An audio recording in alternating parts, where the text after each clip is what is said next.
Hey guys, before the video starts, I want to give a quick shout out to the sponsor of today's episode, and that is Slate Chocolate Milk. Slate Chocolate Milk has been a part of the Technoid show for a while now, and they just launched 2 brand new flavors, vanilla latte and French vanilla. Slate milk is the next best healthy alternative milk that you can drink that is not only healthy for you, lactose free, tastes delicious if I say so, but has a ton of more features than most chocolate milk have out there. 20 grams of protein, 1 gram of sugar, 110 calories, and for some of them, 0 sugar.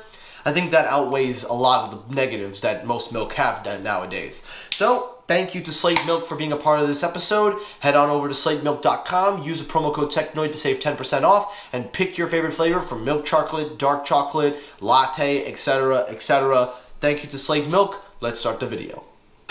Sorry, John. I love you, man, but I think I fell in love with this kind of video format, so I'm going to borrow it for a little bit, but appreciate your support, brother. Be checking out Front Page Tech later. But anyway, guys, I'm back with another sit-down video. No music, no effects, nothing.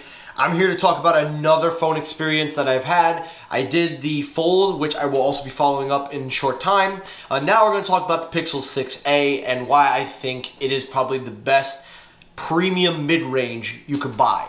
Now, for starters, I have been using this phone for about 3 months. I have used it as my backup in case anything went wrong.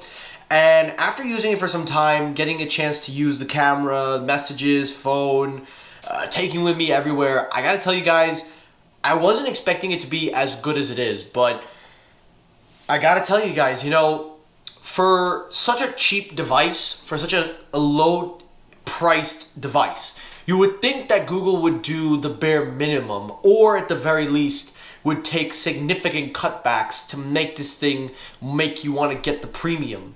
But I would say that this is completely the opposite, as Google has made this phone more practical, meaning I would say instead of it feeling like a lower end Android, it feels like a premium mid-range where you get almost a flagship level experience, but you do have your mid-range areas in there. But I find myself wanting to use this phone more than most of the phones that I have. And I think the first and biggest reason why is the form factor. It's a nice, decent sized phone. It has a good screen. You know, everybody made a fuss about the whole 60 hertz. Listen, if it looks good and it plays good, I'm happy with it. I don't need to worry about 120 hertz. For crying out loud, people, I've still been using the iPhone 12 Pro Max with a 60 hertz display. I've been using a Samsung Galaxy Note 10 Plus since 2019, only now just upgraded. And even then, I don't really care about 120 hertz. But it's a nice thing to have. But using 60 hertz is just fine, and it actually feels very, very smooth.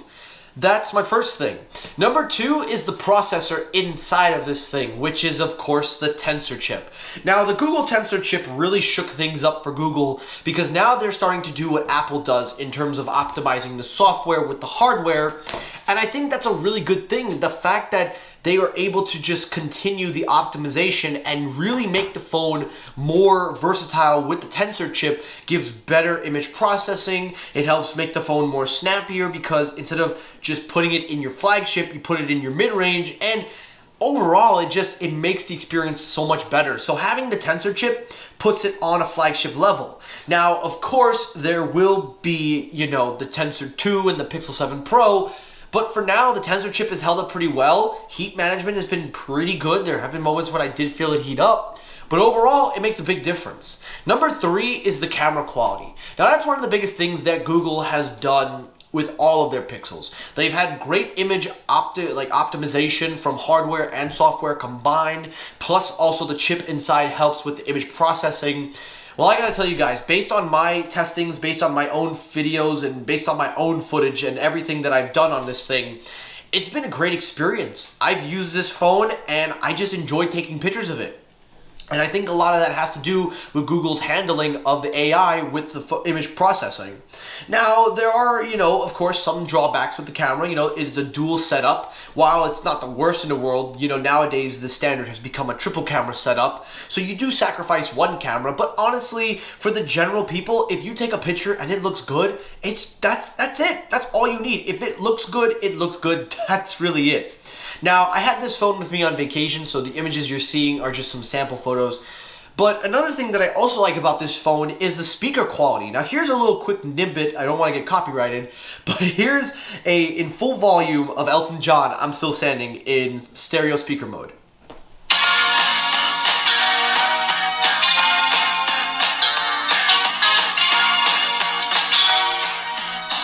Now, it's obviously not on the level of a Samsung or Apple premium phone because their speakers, I think, have deeper bass, and also with the Pixel 6 and 6 Pro. But I like the fact that even at high volumes, it doesn't distort like the Pixel 4a and 5a that I've used before. It's nice and consistent. It gets very loud, and it has surround sound with Dolby Atmos, so it does kind of do that little ear trick like the iPhone and others do. But overall, speaker quality is also great on this thing, and I just love it. And the last thing, most importantly, and one of the reasons why I love this phone, is the fact that how versatile it is for such a cheap, compact price. You know, I paid $300 for it, and it's performing on a level that I didn't think would be possible.